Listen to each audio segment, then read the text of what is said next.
I want to transition and talk with you a little bit about our next story, which is the story about the she-bears. I don't know if you've heard this story. I don't know if you've ever heard this story preached before. I will tell you, I have not. And so here we go. Beginning at verse 23, it says, "From there, Elisha went up to Bethel." Okay, note there's a change of scenery here, different city. Elisha went up to Bethel. As he was walking along the road, some boys came out of the town and jeered at him. "Get out of here, Baldy," they said. "Get out of here, Baldy." He turned around, looked at them, and called down a curse on them in the name of the Lord. Get this. Then 2 bears came out of the woods and mauled 42 of the boys, and he went on to Mount Carmel and from there returned to Samaria.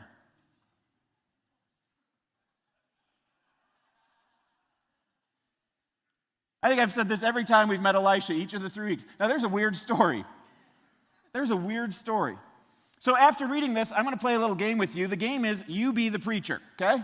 You be the preacher, and I'm going to have you decide what is the main application from this passage, all right? So you be the preacher. Application A is God loves bald people more. God loves bald people more, which if this really was true, then it would make our missions pastor, Craig Walter, very happy. He would be very happy.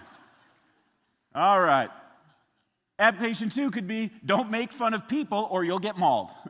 Okay?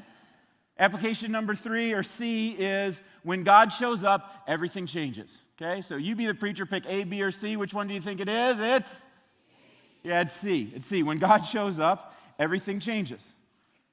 Now, this passage is rarely taught. However, if you're somebody who surfs the atheist websites, you'll find that those websites that like to demean the character of God use this a lot as a case study. They say, how can God do this?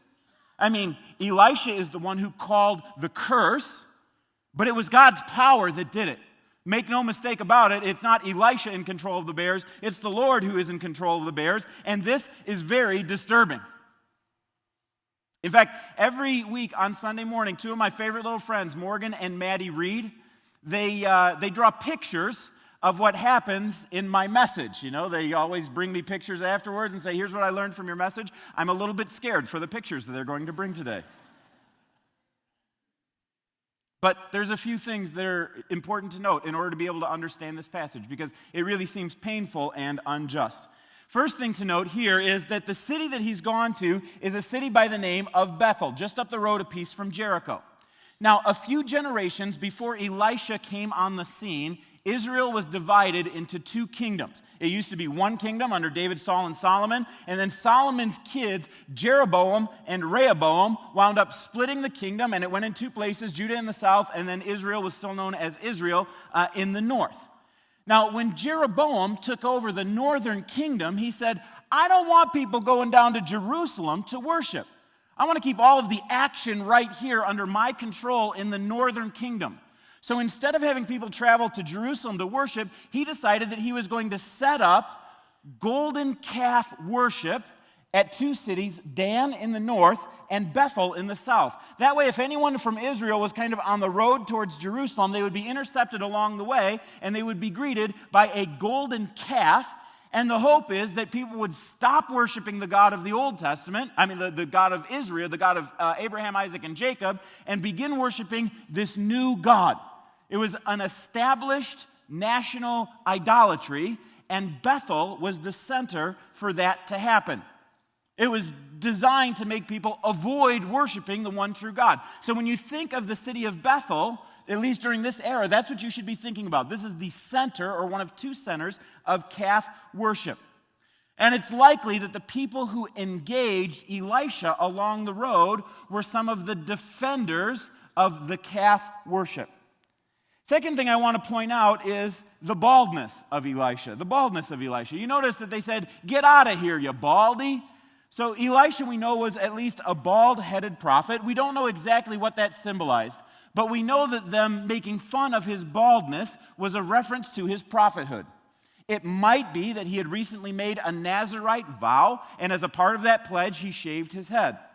Or it might be that they're making a contrast with Elijah, the prophet who came before, who was known as a hairy prophet. And in calling him you bald head, basically they're saying, look, you're no prophet, you're no Elijah, you have no power from God. Now remember, Elijah had beaten the idolatrous prophets of Baal and called down fire from heaven. They're saying, look, Elisha, you're no Elijah. You're not somebody who's got that kind of prophetic power. Now, when we picture this group of rabble-rousers, when we read the text right away, usually you think of a group of kids, boys that look something like this. And they're making some innocent taunts at a guy. I don't think that that's the case. I think that I know that the Hebrew word that's used for boys could span a wide age range from late grade school all the way up to somebody who's in their early 20s, probably best translated youths who are out there. We also know that when the she-bear came out, that she mauled 42 of the boys who were making the taunts, 42 of the youths who were out there. Now, my guess is if there were only 2 bears and they got to 42 of them, that there's a whole bunch of them that they did not get to as well. There's a minimum of 42, but my guess is there's likely more like 100. So here's what I want you to picture. I want you to picture 100 young men who are representative of the calf worship of Baal, who want to be sure that the prophet of Yahweh does not come into their town and does not begin messing with them. This is a picture that would look more like this than the little boys.